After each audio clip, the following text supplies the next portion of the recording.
Oke, selamat datang kembali di mata kuliah Konsep Sistem Informasi. Kali ini materinya adalah Manajemen Information System atau MIS.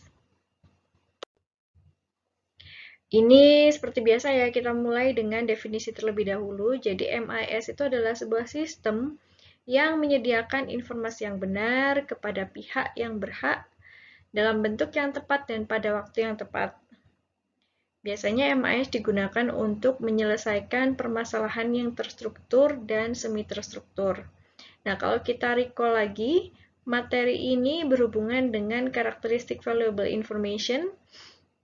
Jadi, ada beberapa karakteristik yang tertera di MIS ini. Jadi, karena MIS itu adalah sistemnya, maka outputnya adalah mengeluarkan valuable information, misalnya dia secure, artinya adalah menyediakan informasi kepada pihak yang berhak, lalu timely, pada waktu yang tepat, dan bentuk yang tepat, dan akurat. Jadi, isi informasinya itu benar dan dapat dipertanggungjawabkan. Nah, MIS ini digunakan untuk permasalahan yang terstruktur dan semi-terstruktur. Artinya apa? Artinya adalah permasalahan ini memang sudah biasa terjadi sehari-hari dan strukturnya itu sudah diketahui sebelumnya melalui SOP atau Standard Operating Procedure yang sudah ditetapkan oleh perusahaan. Jadi misalnya contoh permasalahan yang terstruktur itu adalah misal ada pegawai yang terlambat. Lalu punishment seperti apakah yang akan kita berikan kepada pegawai tersebut.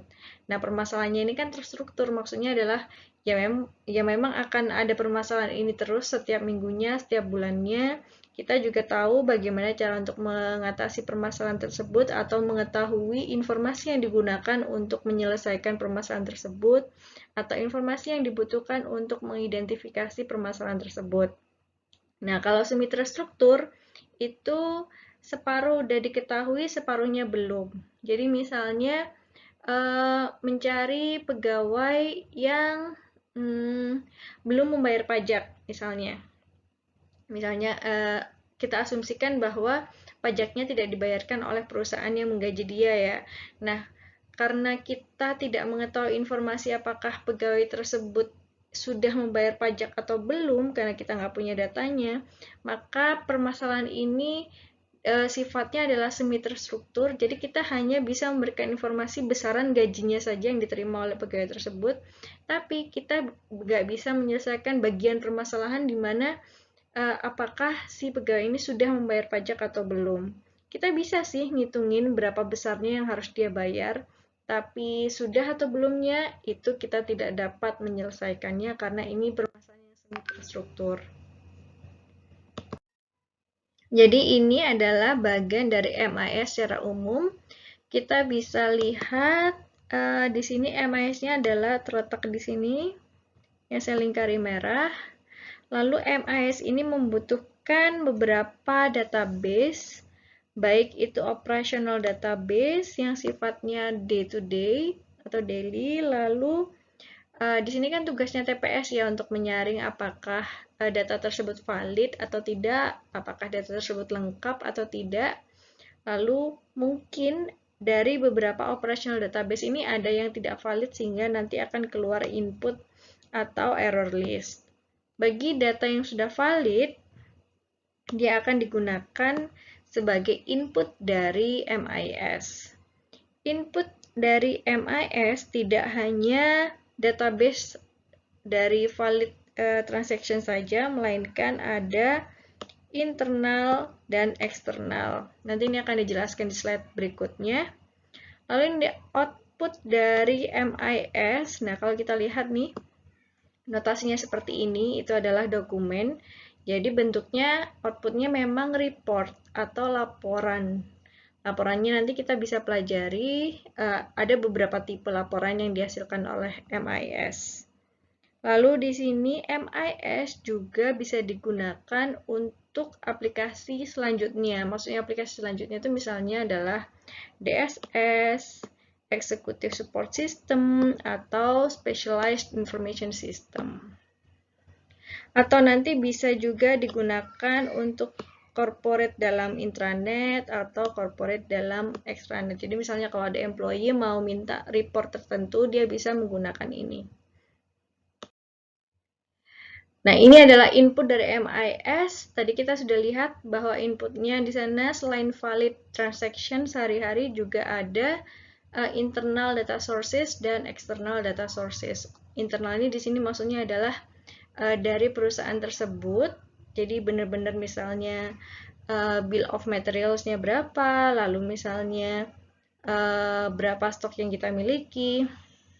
Nanti akan ada di sana TPS, ERP system, dan database yang terkait. Lalu juga ada external data sources, misalnya data mengenai pelanggan, karena kan sekalipun pelanggan itu sudah beli ke kita, misalnya data tersebut masih dihitung sebagai external data sources. Lalu juga supplier, data-datanya seperti apa. Kalau misalnya ada shipping, kita juga memasukkan data shipping di sini. Lalu di sini ada contohnya data kompetitor, stockholder, di mana data-data tersebut tidak bisa didapatkan dari TPS atau ERP. Nah, ini adalah contoh output dari MIS yang tadi di bagian tuh terlihat seperti dokumen, ada 5 kalau nggak salah. Yang pertama adalah scheduled reports, di mana dia akan dihasilkan secara otomatis dalam rentang waktu yang sudah kita setting sebelumnya. Misalnya saja akan muncul setiap hari, atau setiap minggu, atau setiap bulan. Dan dia hanya menyajikan key indikatornya saja. Kalau misalnya contohnya di Indomaret ya, perasaan kita contohnya Indomaret terus deh. Di Indomaret, setiap harinya dia akan mengeluarkan laporan berapa jumlah barang yang terjual, atau berapa jumlah barang yang masih ada di stok di warehouse-nya. Atau juga dia setiap minggunya akan merekap siapa yang masuk di shift pagi, siapa masuk di shift sore. Nah, jadi dia sudah terjadwal ada laporannya. Berikutnya adalah demand reports.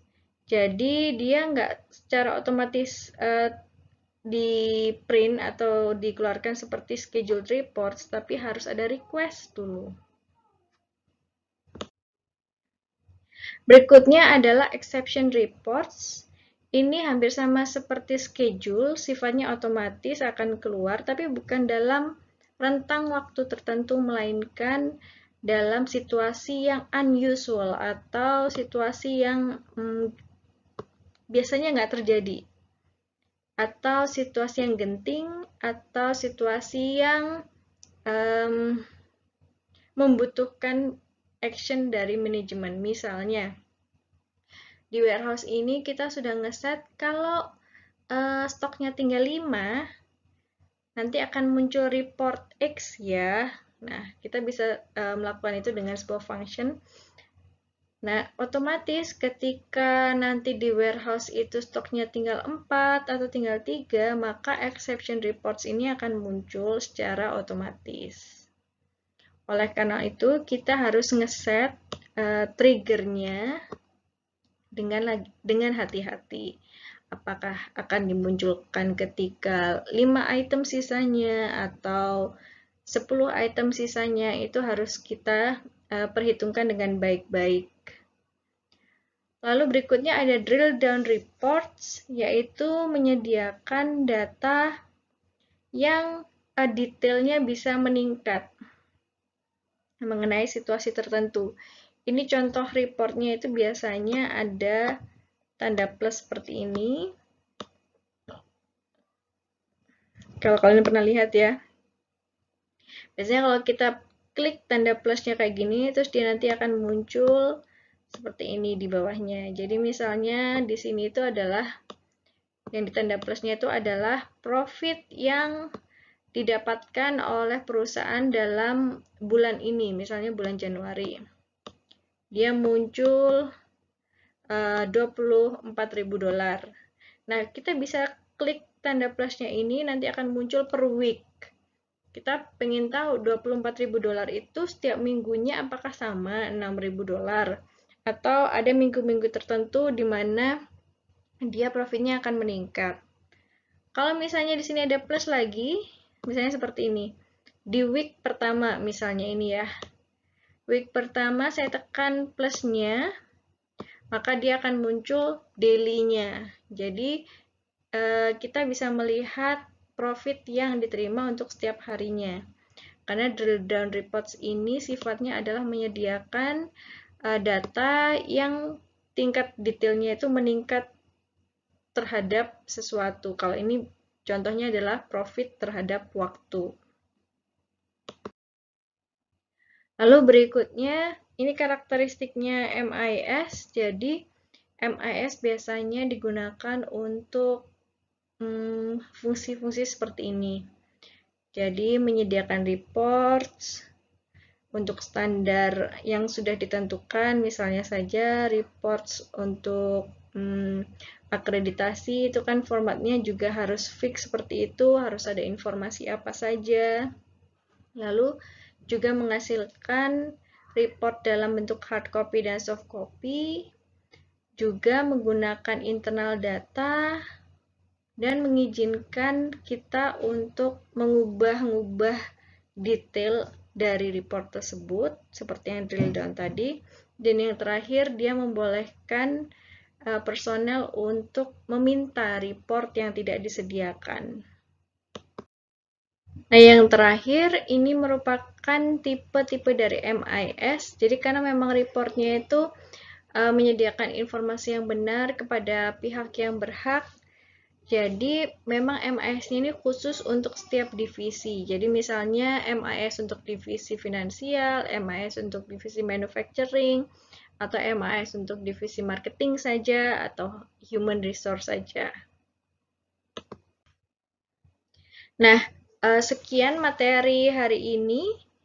Jadi, kita tadi membahas 5 hal, yaitu definisi dari MIS, MIS input, output, karakteristik, dan tipe dari MIS. Berikutnya, kita akan ke materi decision support system. Ini referensi yang digunakan. Terima kasih dan sampai jumpa di materi berikutnya.